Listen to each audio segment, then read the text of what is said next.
Good morning everyone, আপোনালোক সকলোকে মোৰ এটা নতুন মিনি ব্লগলৈ স্বাগতম জনাইছোঁ। আৰু মই আছোঁ মামাৰ ঘৰত। আজি যিহেতু মামাৰ ঘৰত দিনতীয়া পুথিনাম পাতিছে আৰু মই ঘৰটো মুচি লৈ আজৰি হৈ ল'লোঁ আৰু গা পা ধুই আহি চাদৰ মেখেলাযোৰ পিন্ধি আছোঁ, যিহেতু পোষ্টখিনি দি মই ভালকৈ দিব পৰা নাই। আৰু মই ইয়াৰ ফাইনেল লুকছ মোৰ ৰেডি, যিহেতু এতিয়া পুথি আহি পাবহি। ককাই পুথিক আদৰিবৰ বাবে এয়া পানী চানী ছিটিয়াই লৈছে, ধূপ জ্বলাই লৈছে আৰু আমিও সেৱা ল'লোঁ। যিহেতু এতিয়া পুথি আগবঢ়াই আনিছে, মই ভাবিলোঁ ময়ো চাকি গছ জ্বলাই ভগৱানৰ ওচৰত সেৱা লৈ লওঁ। আৰু মই ফাইনেলি পাকঘৰত পাই গ'লোহি, কাৰণ পাকঘৰতে দিনটোৰ কাম আছে।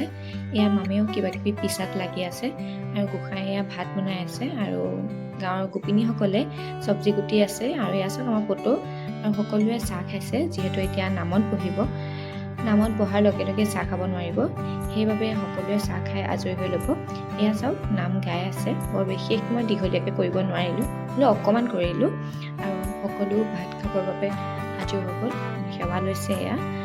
তাৰপিছতেই ভাত পানী খাই লৈ এয়া চাহ খাইছে আৰু যিহেতু বিদায় বেলা আহিছে, ঘৰমুৱা প্ৰসাদো বিতৰণ কৰি লৈছে।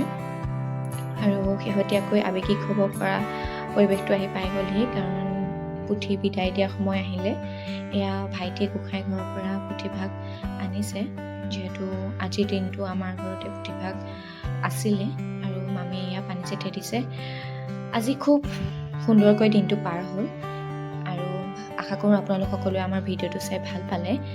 যদি ভাল পালে লাইক কৰিব, কমেণ্ট কৰিব, শ্বেয়াৰ কৰিব আৰু ছাবস্ক্ৰাইব কৰি দিব।